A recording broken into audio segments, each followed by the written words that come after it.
Кога живеете тук?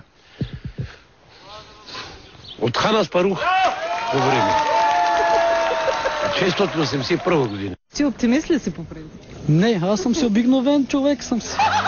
Който работят, който не работи, да си чувстват работата. Сирена имаше преди малко. За какво виеш? За какво виеше сирена? Чакай, не да я вземаме. Не, да исках да питам само, защо имаше сирена сега? Защо имаше сирена сега?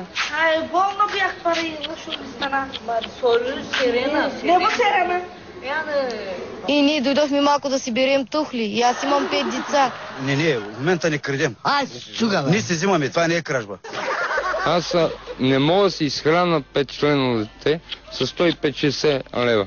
Порядъчно пиналият Йордан Начев влезе с гръм и трясък в една от избирателните секции. Събори тъмната стаичка. Въпреки това му дадоха да гласува. Ти знаеш ли, че в деня на изборите не трябва да се пие?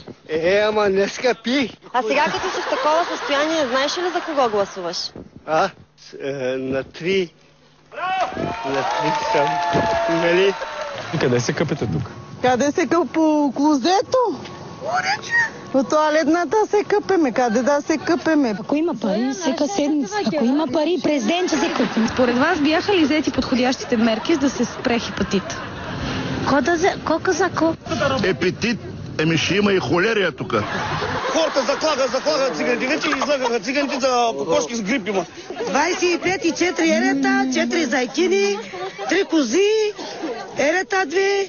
Само с едно кон остана. Защото и мисля, че и тя пълкашивани и аз ги заклам. За една седмица всичко туш. Види си колко през петли, Рома.